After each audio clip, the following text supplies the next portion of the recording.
Vous avez une sensation de mal-être général et permanent? Ce phénomène s'accompagne de fatigue, de maux de gorge récurrents avec des ganglions enflés, des douleurs articulaires et musculaires ou de la fièvre? Et cela sans aucune raison apparente? De plus en plus de personnes sont touchées par ces troubles, qui persistent et dont l'origine est souvent inconnue. Vous aussi, vous souffrez de tels symptômes? Avez-vous déjà envisagé avec votre médecin que le virus Epstein-Barr puisse être impliqué? Plus de 90% de la population mondiale est infectée par le virus Epstein-Barr. Normalement, le virus est maîtrisé par le système immunitaire. Certaines personnes sont infectées pendant leur enfance, souvent sans aucun symptôme apparent. Si la primo-infection a lieu à l'adolescence ou à l'âge adulte, elle peut prendre la forme d'une mononucléose infectieuse et s'accompagner de symptômes tels que des maux de gorge, une augmentation du volume des ganglions lymphatiques cervicaux, de la fièvre et de la fatigue. Cependant, le virus Epstein-Barr est traître. Comme d'autres virus de la famille des herpès, il persiste dans l'organisme après la primo-infection. Il reste alors dans un état de dormance, aussi appelé latence, à l'intérieur de certaines cellules immunitaires, les lymphocytes B. En temps normal, les mécanismes de défense de l'organisme parviennent à garder le contrôle sur le virus Epstein-Barr, mais ce n'est pas toujours le cas.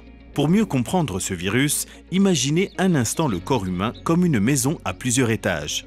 Le virus Epstein-Barr est, pour ainsi dire, enfermé dans le sous-sol de la maison où il attend le bon moment pour se faufiler dans les escaliers et mettre le bazar. Cela peut durer un certain temps, car le système immunitaire essaie constamment de le retenir. Cependant, divers facteurs tels que la prédisposition génétique, les infections, le stress chronique ou une alimentation déséquilibrée peuvent altérer le bon fonctionnement du système immunitaire. Lorsque le système immunitaire s'affaiblit et que le virus se réactive, il a le champ libre pour mettre la maison sans dessus-dessous.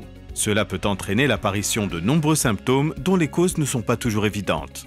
De plus, si le virus Epstein-Barr reste actif pendant une période prolongée, cela augmente le risque de développer une maladie grave. Saviez-vous par exemple que ce virus a été associé au syndrome de fatigue chronique, à des maladies auto-immunes et même à certains cancers? C'est à ce moment précis qu'intervient la micro-immunothérapie, qui cherche à aider les cellules du système immunitaire à reprendre le contrôle du virus et à éviter qu'il ne se multiplie. Pour cela, elle utilise des messagers immunitaires, des substances qui coordonnent de manière naturelle la réponse immunitaire. La micro-immunothérapie parle le même langage que le système immunitaire et vise à renforcer les défenses de l'organisme et sa capacité de régulation.